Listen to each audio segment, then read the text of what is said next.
이제 우리 다 같이 자리에서 일어나셔서 하나님 말씀 함께 봉독합니다. 오늘 말씀은 창세기 20장 8절에서 18절까지 말씀입니다. 창세기 20장 8절에서 18절까지 말씀 서로 교독하면서 하나님 말씀 함께 봉독합니다. 아비멜렉이 그날 아침에 일찍이 다시 읽을게요. 아비멜렉이 그날 아침에 일찍이 일어나 모든 종들을 불러 그 모든 일을 말하여 들려주니 그들이 심히 두려워하였더라.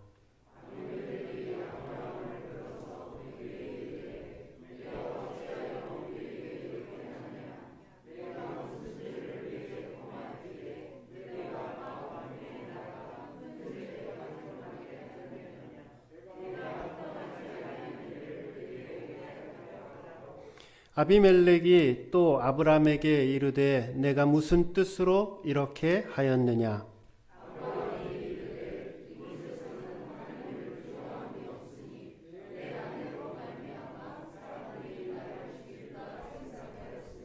또 그는 정말로 나의 이복 누이로서 내 아내가 되었음이니라.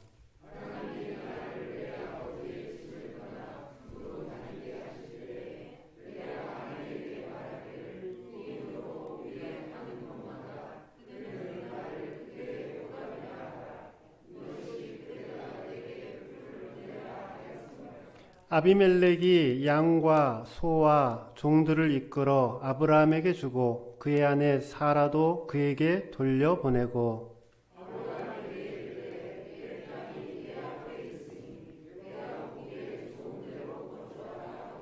사라에게 이르되 내가 은 1,000개를 내 오라비에게 주어서 그것으로 너와 함께 한 여러 사람 앞에서 내 수치를 가리게 하였느니 내 일이 다 해결되었느니라.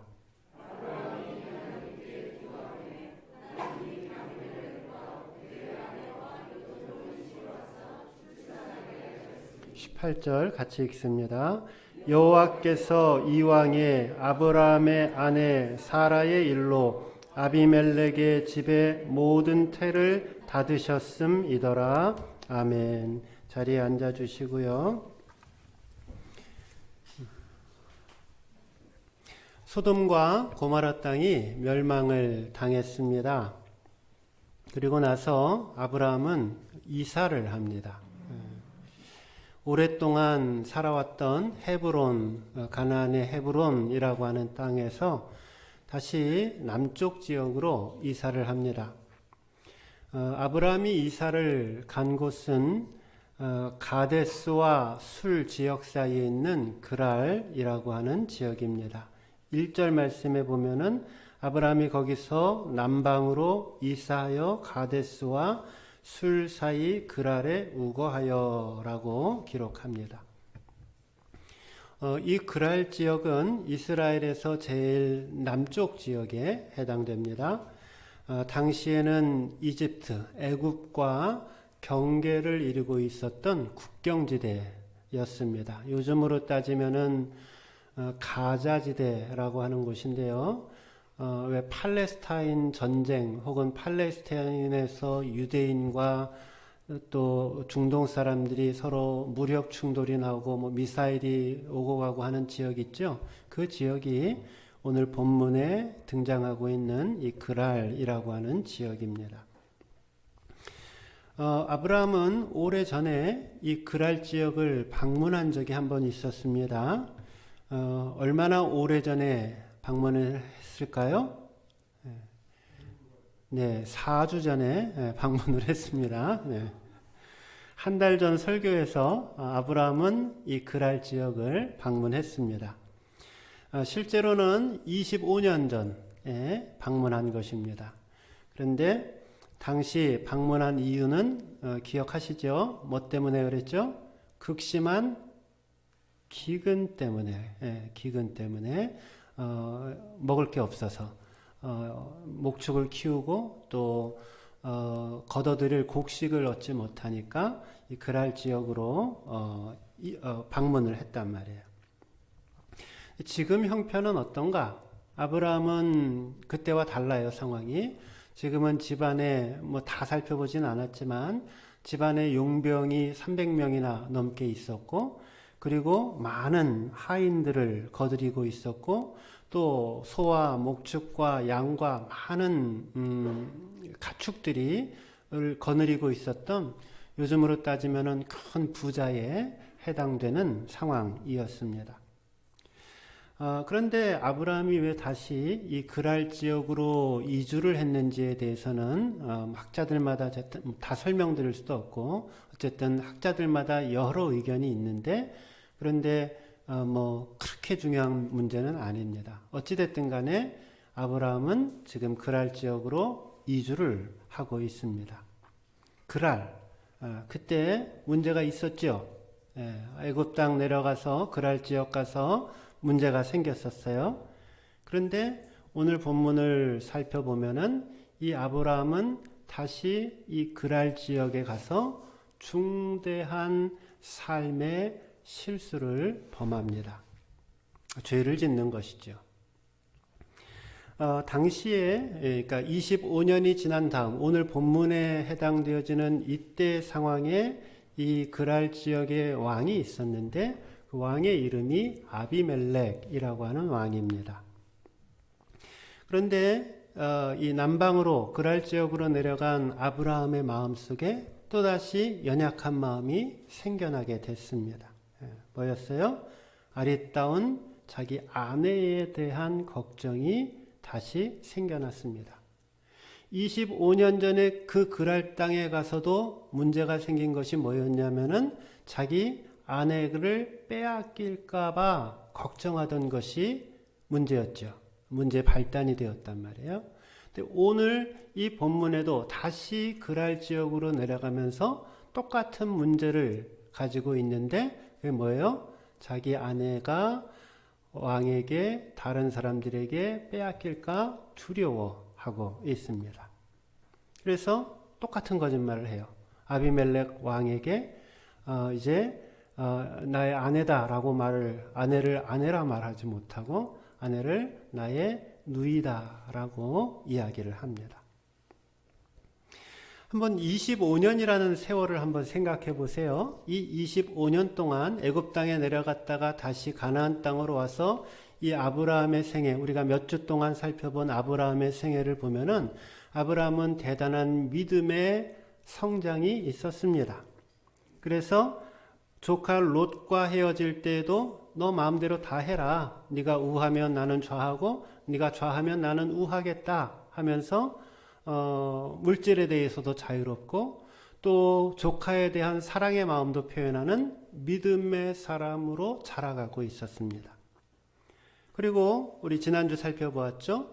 하나님께서 소돔과 고모라 성을 멸망하고자 할 때에 그 성에 있는 사람들을 붙들고, 그리고 자기의 조카 그 롯과 그의 가정을 붙들고 하나님 앞에 간절히 기도하며 살려줄 것을 기도하였던 기도의 사람이기도 했습니다. 그런데 오늘 아브라함은 또다시 어처구니 없는 죄를 짓고 하나님 앞에 범죄자의 모습으로 서 있는 모습을 발견하게 됩니다. 두려움에 그 마음을 떨면서 자신의 아내를 누이라 하자라고 속이고 있는 것입니다. 저는 제가 창세기 말씀을 묵상할 때마다 성경에서 제일 안타깝고 또 제일 이렇게 비극적인 장면이 어딘가 라고 하면 창세기에서 중요한 성경 구절은 이거다 이거다 이거다 라고 말하는 사람이 많이 있고 또 많은 중요한 구절이 있지만 저는 오늘 이 본문의 말씀이라고 생각합니다. 이 성경 장면에 나타난 이 아브라함의 삶의 모습, 그것은 아브라함의 인생에 있어서 가장 추악한 삶의 모습입니다. 오늘 우리는 이 본문 말씀을 다루면서 아브라함이 짓고 있는 죄의 성격에 대해서 우리가 함께 상고하려고 합니다. 그 이유는 이 아브라함의 모습 속에서 오늘 내 삶 속에 내가 짓고 있는 혹은 인간이 보편적으로 짓고 있는 그 죄의 근본적인 성격이 나타나기 때문입니다. 바라기는 오늘 이 말씀을 통해서 내 삶 속에서 경험하는 이 죄의 성질을 분명하게 알고 하나님 내가 죄짓지 않고 살기를 원합니다. 혹 하나님 내가 지금의 상황이 쓰러졌다 할지라도 넘어졌다 할지라도 그 죄 가운데서 다시 주의 은혜로 일어나서 다시 한번 참된 믿음의 삶, 참된 진실한 삶으로 하나님 앞에 나아갈 수 있기를 주님의 이름으로 축원드립니다. 아브라함이 지은 죄의 성격 세 가지를 살펴봅니다. 첫째는 아브라함의 죄는 의도적인 죄였다라는 겁니다. 그 이야기는 우리가 짓고 있는 죄에 좀 과장을 하면 99%는 그럼 덜 과장을 하면 95%는 다 알면서 지는 죄들이다라는 겁니다. 부지불식간에 죄를 지거나 나도 모르는 사이에 죄를 짓는 게 아니라 알면서 그 죄를 짓고 있다라는 것을 여러분 인정해야 한다라는 겁니다. 12절과 13절 말씀을 한번 보세요. 또 그는 정말로 나의 이복누이로서 내 아내가 되었음이라. 하나님이 나로 내 아버지 집을 떠나 두루 다니게 하실 때에 내가 아내에게 말하기를 이후로 우리의 가는 곳마다 그대는 나를 그대의 오라비라 하라. 이것이 그대가 내게 베풀 은혜라 하였었노라. 여기 나를 그대의 오라비라 하라. 유행가 가사 같죠? 여기 지금 아브라함의 요청은 뭐죠? 나를 그대의 오라비라 하라 라고 이야기를 합니다. 그래서 나온 유행가가 있죠?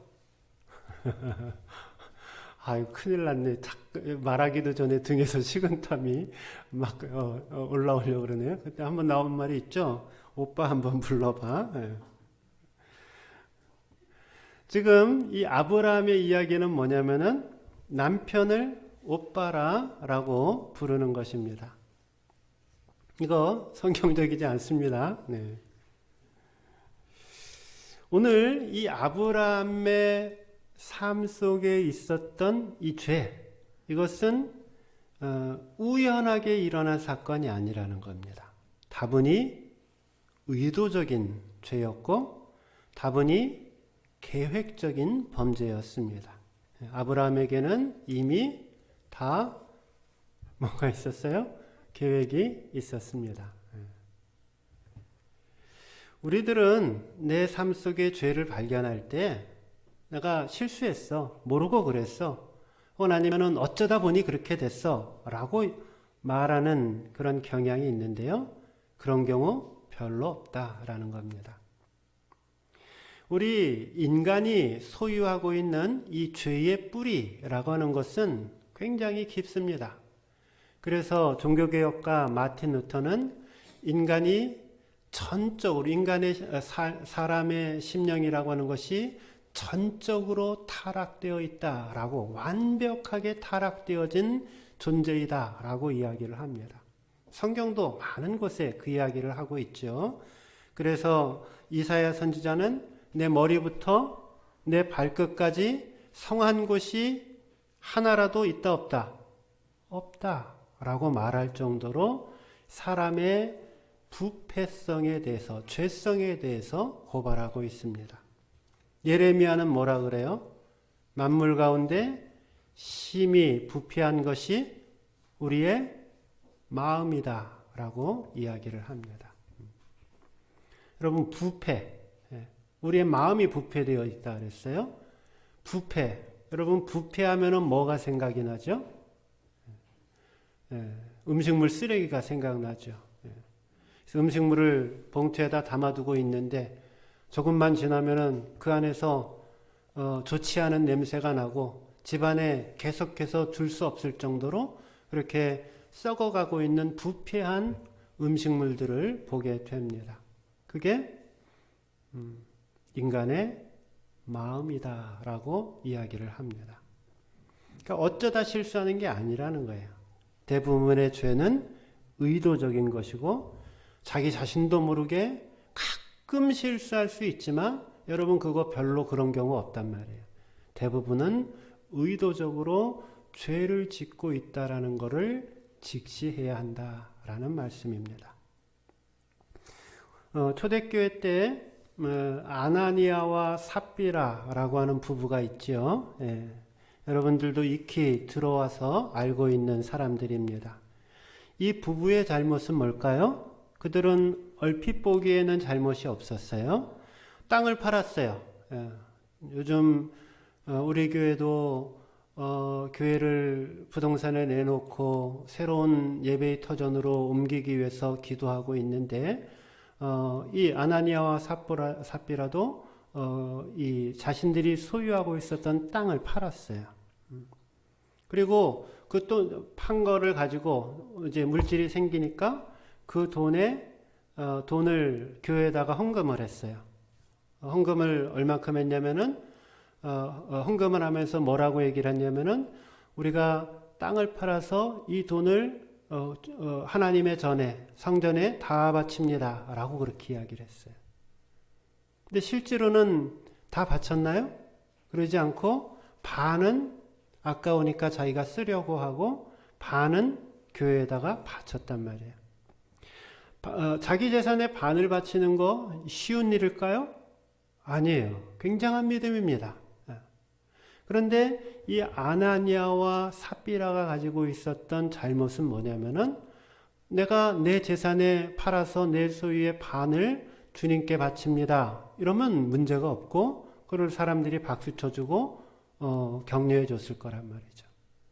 근데 내가 반을 주님 앞에 바치면서 하나님 또 베드로를 향해서 베드로 사도님 이것은 우리가 갖고 있는 전부입니다. 우리는 전부 우리가 팔은 우리의 재산 전부를 주님 앞에 바칩니다. 라고 하고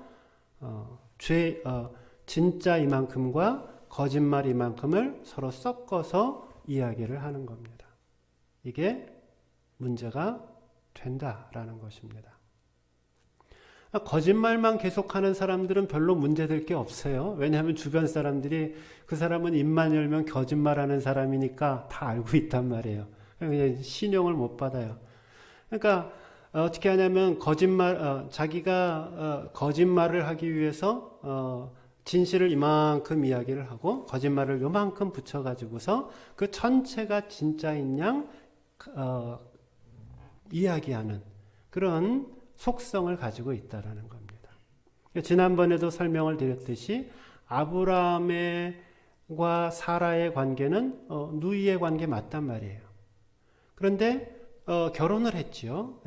그래서 누이의 관계라고 하는 것보다는 결혼의 관계가 더 우선하는 건데 근데 결혼했다 나의 아내다라고 하는 건 쏙 빼놓고 지금 누이다라고만 이야기를 하고 있는 모습입니다. 적당하게 진실과 거짓을 섞어서 진실을 감추는 것, 이게 사람의 거짓말의 죄의 속성이다라는 것입니다. 말에 무게가 있는 사람이 되어야 합니다.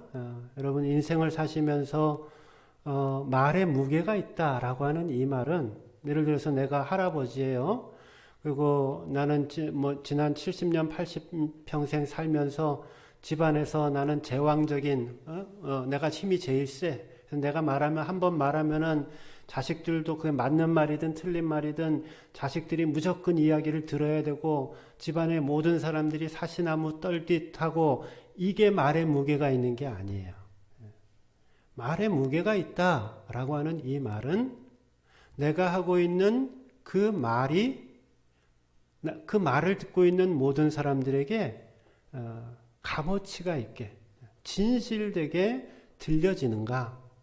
아니면은 뭘 말을 하는데 사람들이 자꾸 내 말은 한 귀로 듣고 한 귀로 흘려요. 그 말에 무게가 없는 거죠. 왜 한 귀로 듣고 한 귀로 흘릴까요? 그거는 아마도 모르긴 몰라도 내가 일정 부분 내 말을 호도하기 위해서, 내 말을 감추기 위해서 진실과 거짓을, 과장을 섞어서 이야기했기 때문일 것입니다. 말에 무게가 있어야 돼요. 말에 진실이 담겨 있어야 돼요. 그렇게 말을 하면 사람들이 그렇구나 라고 인정할 수 있을 정도로 말과 삶의 깊이와 무게를 가질 수 있어야 합니다. 바라기는 오늘 내 삶 속에 있는 이 모든 추악한 죄들을 하나님 앞에 다 내려놓으시고 진실의 영, 진실의 영으로 새롭게 태어날 수 있기를 주님의 이름으로 축원드립니다. 두 번째로 아브라함이 지은 죄는 반복적인 성격을 가지고 있습니다. 죄는 반복적인 성격을 갖고 있다라는 거예요. 그거를 내가 믿음을 가지고 그 반복적인 성향을 끊어내지 않으면은 죄는 계속해서 내 안에 마치 다람쥐 쳇바퀴 돌듯이 내 안에서 그 죄의 바퀴가 계속해서 돌아가게 되어 있다라는 겁니다. 그게 죄의 속성이라는 거예요. 아내를 루이라 하자라고 하는 이 아브라함의 실수는 이번이 처음이 아니었죠. 일전에 한번 방문했던 그 자리에서 동일하게 아브라함이 짓고 있었던 죄악입니다. 제가 처음에 성경을 통독을 할 때, 중고등학교 때죠. 성경을 통독을 할 때 이 창세기를 읽으면서 이상하다라고 생각했던 부분이 있었어요. 이 성경이 좀 잘못 쓰여진 거 아니야? 라고 생각했던 부분이 있어요. 그게 뭐냐면은 오늘 본문의 내용과 그 몇 장 앞에 있었던 25년 전의 사건이 별로 글자도 다르지 않고 내용도 다르지 않고 그 사건이 유사한 거의 동일한 사건이 반복적으로 기록되어져 있는 것 같다라는 느낌이 들었어요. 그런 생각이 들었어요. 무슨 신학을 공부한 것도 아니고 그냥 중고등학교 때였어요. 이거 왜 두 번이나 쓰였지? 라는 생각을 했단 말이죠. 근데 나중에 제가 신학을 공부하고 또 이 본문에 대한 연구들을 하고 또 이 사건들을 기록한 것들을 연구하다 보니까 놀라운 은혜가 깨달음이 저에게 주어졌습니다. 왜 하나님은 매우 유사한 종류의 사건을 반복해서 한 사람의 생애 속에 이 귀중한 성경책에 이 한 사람의 생에 동일한 유사한 사건을 두 번이나 기록해 놓았을까 생각을 해보니 그렇구나. 우리 인간이 가지고 있는 죄라고 하는 것, 인간이 가지고 있는 죄의 성질이라고 하는 것, 그것은 하나님 앞에서 온전하게 끊어내지 않으면은 지속적으로 반복되어져서 우리 인생 가운데 나타나는구나 라는 것을 하나님이 알려주시려고 이 말씀을 주셨다라고 생각합니다. 25년이란 세월이 지났어요. 25년이 지났는데 그동안에 아브라함의 믿음은 잘 성장하고 발전되었다라고 설명을 드렸죠. 그런데 그 25년이 지났는데도 또 똑같은 죄를 반복해서 짓고 있는 모습입니다. 오늘 우리의 식으로 바꾸어 볼까요? 신앙생활을 오래 하다가 보니까 교회에서 직분도 받는단 말이에요. 장로도 되고 또 권사도 되고 또 집사도 되고 또 무슨 남선교 회장도 되고 여선교 회장도 되고 여러 가지 교회의 봉사의 직분들을 우리가 받는단 말이죠. 그런데 오랜 시간이 지나서 그렇게 내 믿음이 성장하고 교회에서도 인정해주고 또 말씀으로 양육받고 그렇게 자라가고 있는데, 근데 25년 동안이 지났는데도 전혀 변하지 않고 동일한 죄를 짓고 있는 나의 모습을 발견하라라는 것입니다. 여러분, 변하지 않고 계속해서 죄에서 종노릇하고 있는 이 아브라함의 모습을 보십시오. 변하지 않으면은요, 죽은 겁니다. 변하지 않으면은요, 그러면 하나님 앞에서 건강한 삶을 살아갈 수가 없어요. 난 맨날 똑같아. 여러분, 그건 회개할 일이에요. 난 맨날 똑같은 생각을 하고 있어. 난 맨날 똑같은 행동을 하고 있어. 나는 그러면서 아무런 이 위기감을 느끼지 못하고 있다라면 그것은 정말 커다란 문제가 된다라는 겁니다. 고목나무에도 뭐가 펴요? 뭐가 펴요? 꽃이 피죠.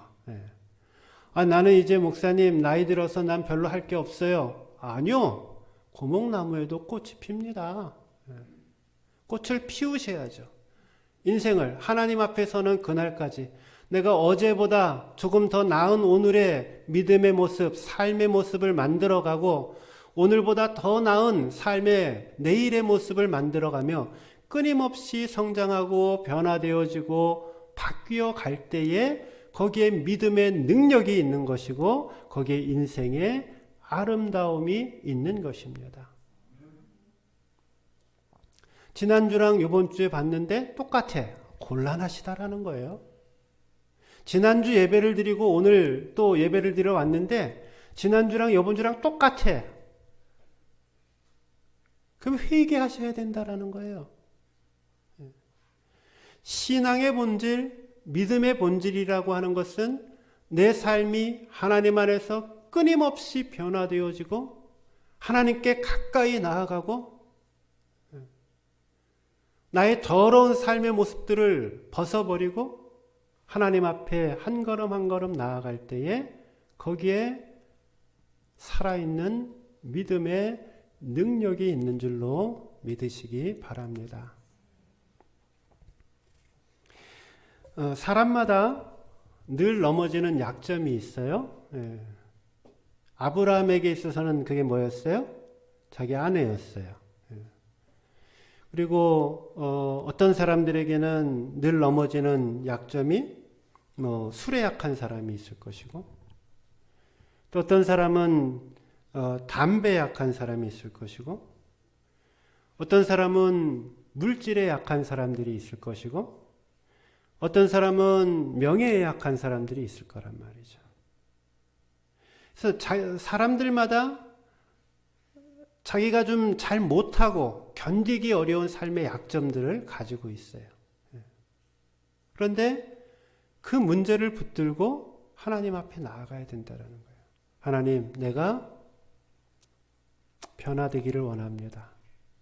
하나님, 내가 새롭게 되어지기를 원합니다. 같은 죄를 반복해서 매일 짓는 이 죄의 고리를 내가 오늘 끌기를 원합니다. 이 믿음의 고백이 있어야 합니다. 아브라함은 왜 계속해서 반복적으로 죄를 지었을까요? 그것은 그 죄가 가져다주는 심각성을 깨닫지 못했기 때문입니다. 아브라함이 내 아내를 앞으로 누이라 하자라고 위기를 모면하려고 정말 단순하게 생각을 했단 말이에요. 근데 그 문제로 자기 자신뿐만이 아니라 자기의 온 집안이 고생을 하고 또 식솔들이 다 어려움을 겪고 그뿐만이 아니라 애굽 땅 전체가 어려움을 당하고 그 작은 죄 하나가 본인이 생각할 때 그 작은 죄 하나가 이거 별거 아니야 라고 생각을 했는데 그것이 자기와 자기 주변의 모든 사람들을 풍지박산 만들어내는 엄청난 하나님 앞에서의 죄가 되었다라는 것입니다. 죄는요, 중독성을 갖습니다. 중독성을. 그래서 몰핀을 저기 텔레비에도 가끔 나오죠. 뉴스에. 그래서 이 몰핀이 뭐죠? 아편, 마약을 이렇게 한번 처음에 맞을 때는 대부분 시험 삼아 호기심으로 나 여기요 마약 맞고 나는 내 인생 난 그냥 여기서 쪽내겠어 끝내겠어 이렇게 말하면서 생각하면서 마약 맞는 사람은 없대요. 그런데 호기심 삼아 한번 맞다가 보니까 그 다음엔 어떻게 돼요?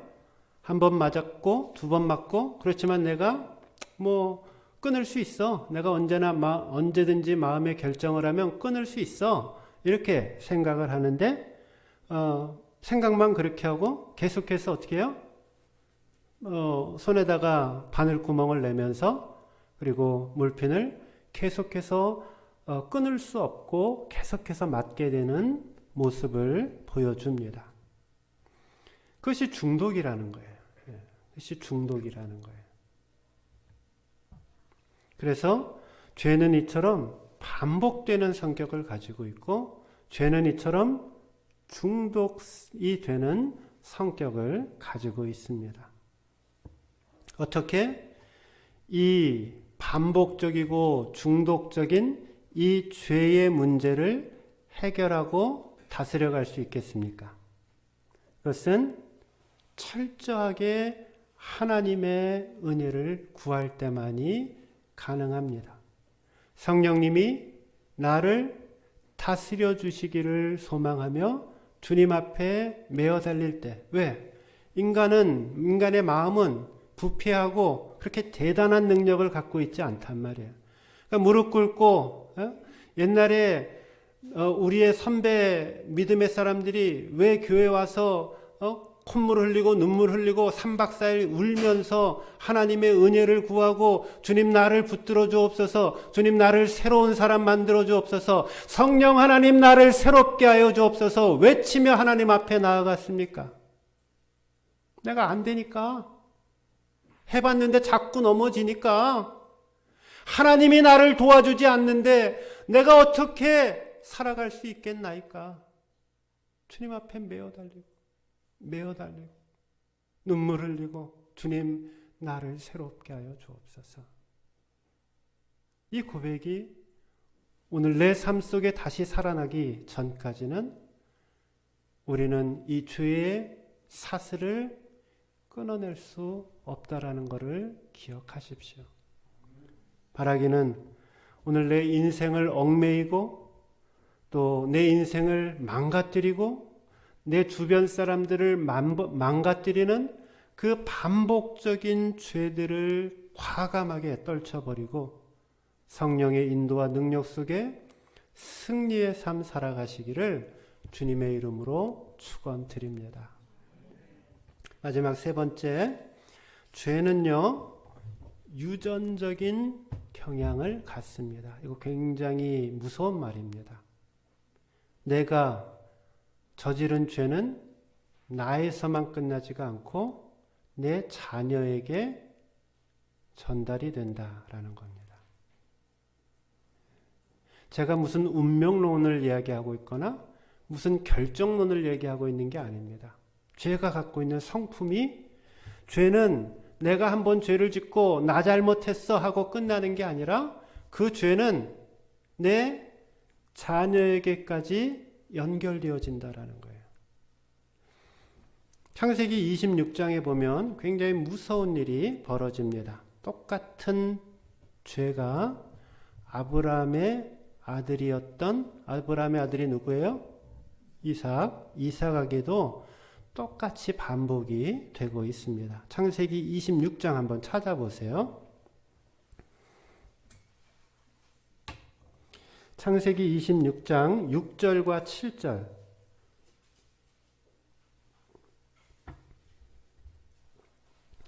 찾으셨어요? 네, 읽어주시면 고맙겠습니다. 시작.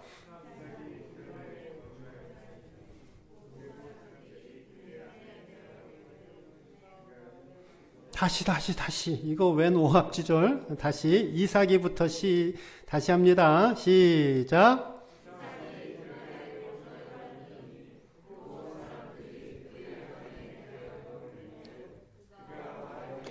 그는 내 누이라 하였으니 리브가는 보기에 아리따움으로 그곳 백성이 리브가로 말미암아 자기를 죽일까 하여 그는 내 아내라 하기를 두려워함이었더라. 기가 막힌 일이죠. 일단 장소는 어디예요? 똑같이 지랄 맞은 그랄. 그랄이 별로 안 좋다 그랬어요. 그랄이 거했어요. 누가 거했어요? 이삭이 거했어요. 아들이 거했어요. 아내에 대해서 물러요. 그러니까 또 뭐라 그래? 똑같아. 이 이삭이 뭐라고 얘기를 해요? 그는 내 누이라. 미치고 팔짝 뛰고 환장을 노르신 거죠. 그러니까 뭐예요? 또 뒤에다 설명을 붙여놨어요. 뭐라 그랬어요? 리브가는 누구예요? 이삭의 아내란 말이에요. 리브가는 보기에 아리따움으로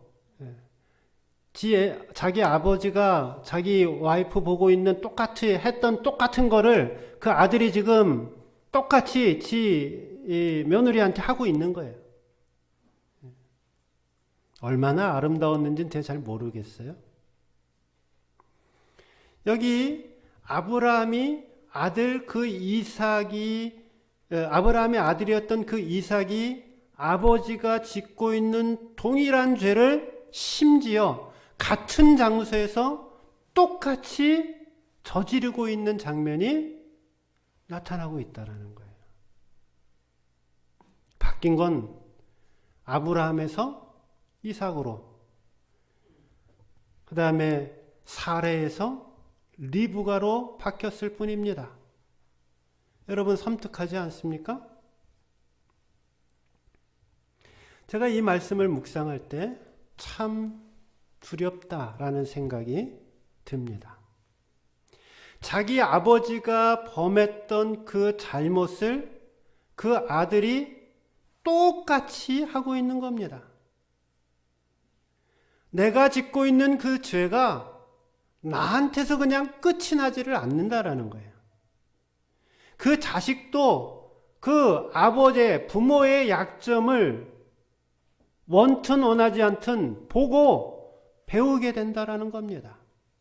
안 가르쳐줘도 나쁜 거는 그냥 가만 놔둬도 잘 배웁니다. 죄는 이처럼 유전적인 형태로 우리를 괴롭힙니다. 참으로 무서운 일이고 참으로 두려워해야 합니다. 내가 짓고 있는 그 죄가 나한테만 그냥 끝났으면 좋겠는데 그 죄가 내 자식들, 내 손자들, 자자후손 대대로까지 그 동일한 죄의 결과들이 그대로 유산처럼 물려지게 된다라는 것입니다. 그러니까 부모의 삶이라고 하는 것이 얼마나 중요한 것인지 모릅니다. 애들은 모르겠지 뭐. 모르긴 뭘 몰라요. 여러분들보다 훨씬 더 많이 압니다. 그냥 아직 어리니까 뭐 그게 뭐 대수겠어?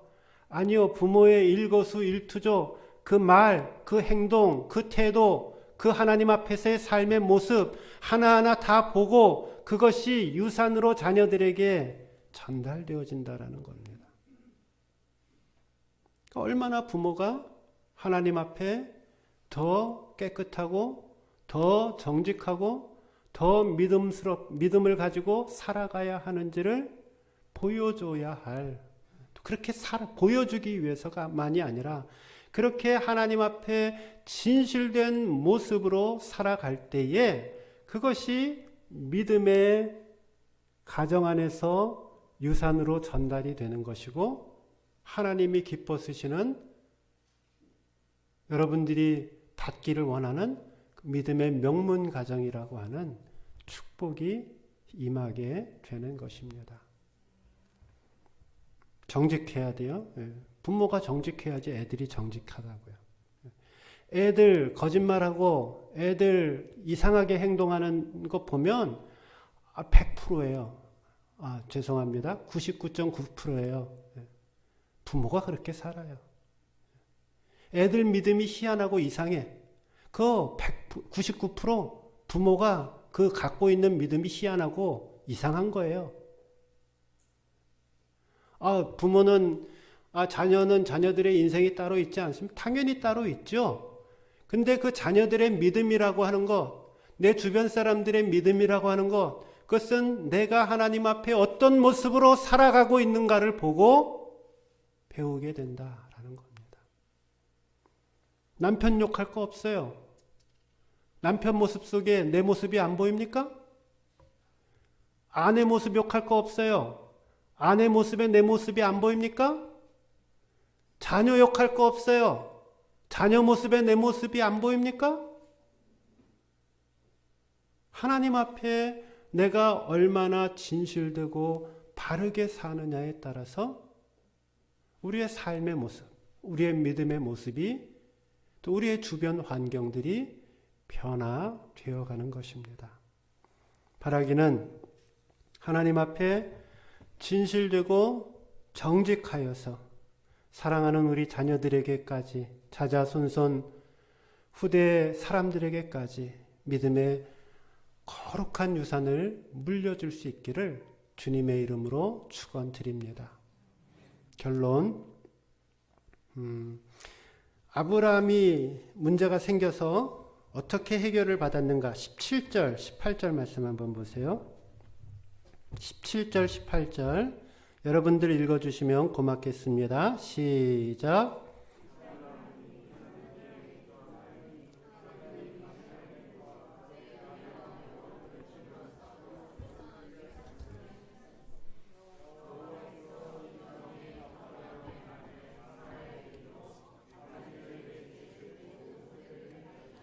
네, 시간이 많이 돼서 다 설명을 하지는 않고 제가 좀 줄여서 이야기를 해볼게요.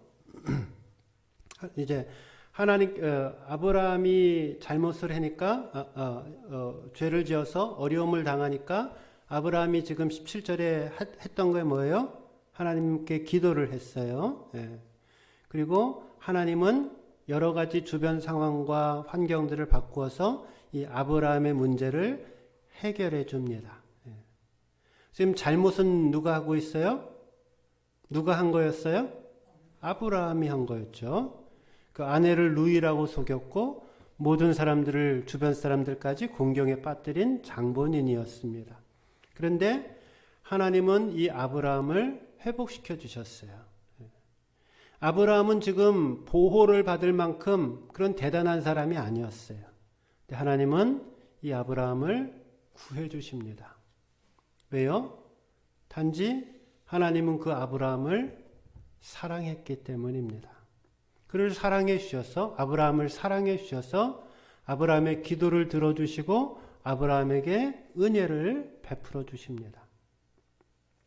그리고 그 실수를 딛고 일어나서 이제 다시 믿음의 위대한 용사로 살아갈 수 있도록 아브라함의 삶을 새롭게 세워주십니다.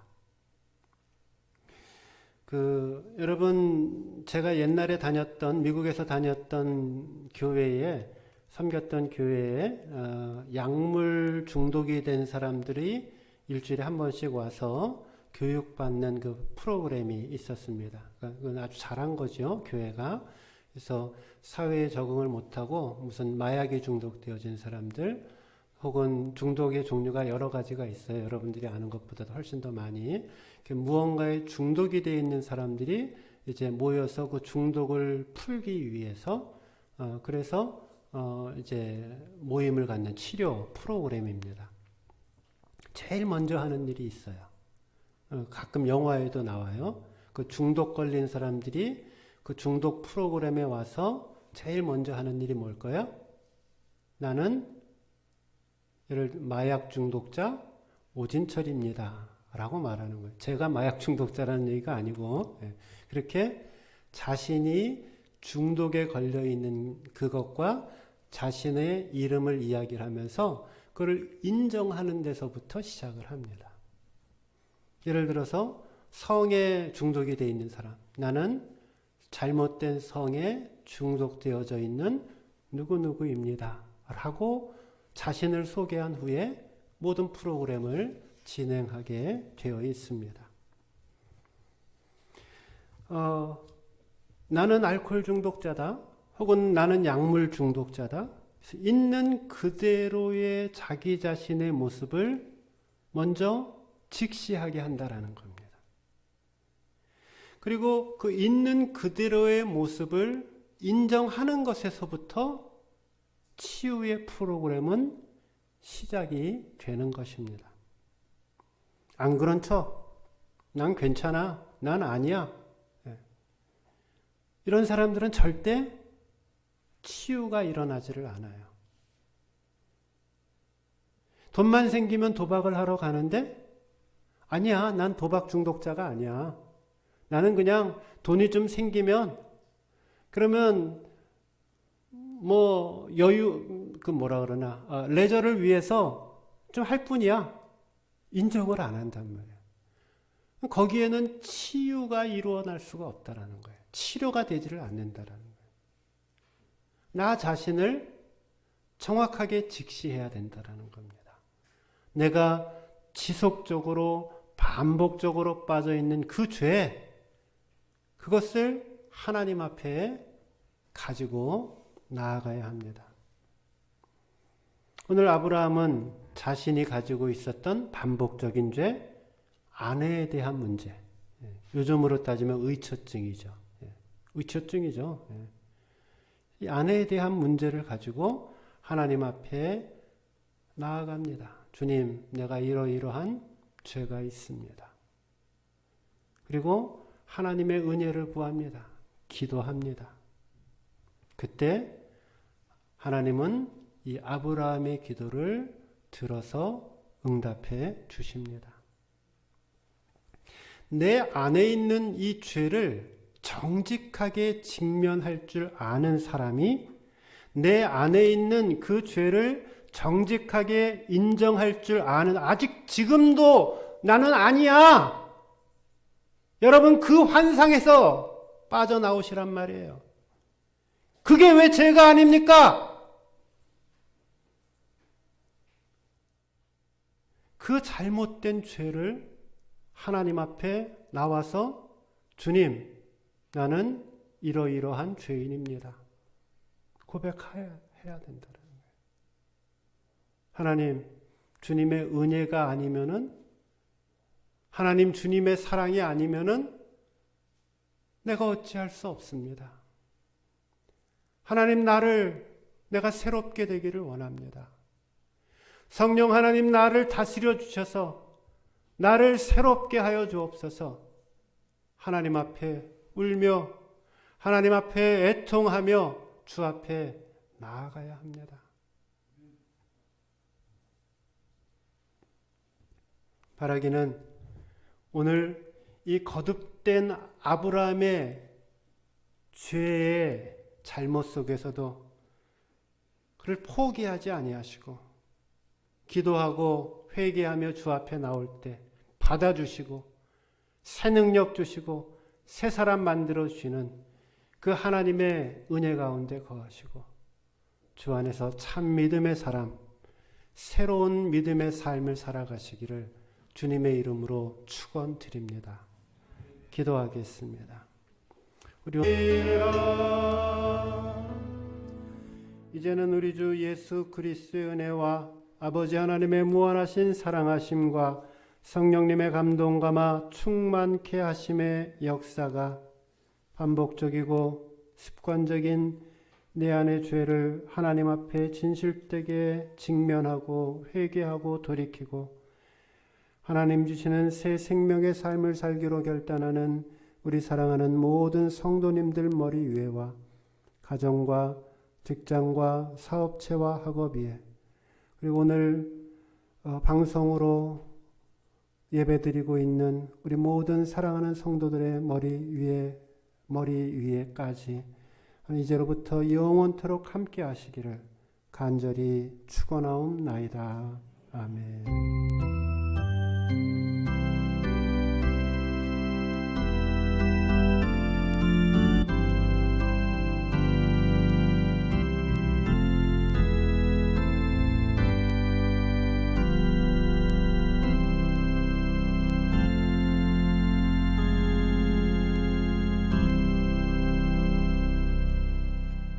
네, 한 주간도 주의 사랑과 은혜 속에 승리하시고 기쁨으로 살아가시기를 권면드립니다.